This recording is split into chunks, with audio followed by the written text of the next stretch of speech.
উত্তরবঙ্গের স্বাস্থ্য পরিকাঠামোয় এক নতুন অধ্যায়ের সূচনা করল মণিপাল হাসপাতাল।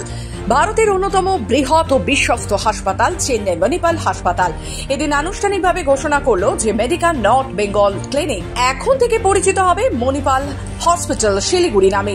সাথে মেডিকা ক্যান্সার হাসপাতাল রাঙ্গাপানি নতুন নাম মণিপাল হাসপাতাল রাঙ্গাপানি। গত বছর মেডিকা সিনার্জি অধিগ্রহণের পর থেকে পূর্ব ভারতে মণিপাল হাসপাতালের দৃঢ় উপস্থিতি লক্ষ্য করা যাচ্ছে। কলকাতা, রাঁচি, শিলিগুড়ি, রাঙ্গাপানি এই সমস্ত গুরুত্বপূর্ণ শহরে চিকিৎসা পরিষেবা বিস্তারে এক নতুন গতি এনেছে এই সংস্থা।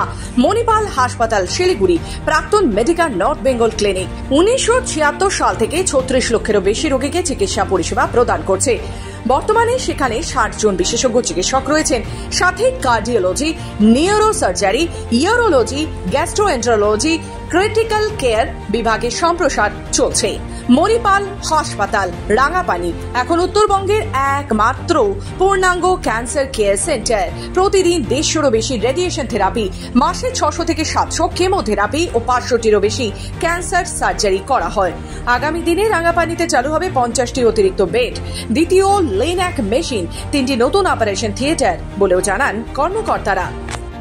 आज जो हमारा कोई पेशेंट सिलीगुड़ी से या नॉर्थ ईस्ट से बैंगलोर आता है तो उनका जो खर्चा होता है, टाइम का, एफर्ट का, एनर्जी का, पूरी फैमिली को अपना जॉब छोड़ के आने की जरूरत पड़ती है। उसको अगर हमें अवॉइड करना है तो हमारी कोशिश ये है कि वही सेम स्टैंडर्ड जो आज पेशेंट को बैंगलोर में या साउथ में लेने के लिए आना पड़ता है, वही स्टैंडर्ड आज हम सिटी में दे दें। तो इसी कोशिश के लिए आज मणिपाल का जो हम लोगों ने ब्रांड नेम चेंज किया है, मेडिका हॉस्पिटल को आज मणिपाल हॉस्पिटल रीब्रांड किया है। पिछले 1 साल से मेहनत वही रही है कि जो सेम स्टैंडर्ड वहाँ डिलीवर करते हैं आज हम सिलीगुड़ी में भी करें। মণিপাল যে ভারতবর্ষের সবচেয়ে বড় আজকের দিনে হাসপাতাল, হেলথ কেয়ার প্রোভাইডার, সেই উপলক্ষে যা ট্রিটমেন্ট যেখানে 50টা হাসপাতাল মণিপালে অ্যাভেলেবল আছে, same thing will want to make it available here. That's our objective. Same doctor, same technology, same infrastructure, তাতে এখানকার লোকেদেরকে যেন বিদেশে অন্য স্টেটে গিয়ে ট্রিটমেন্ট না করতে হয়, অত খরচা করে, অনেক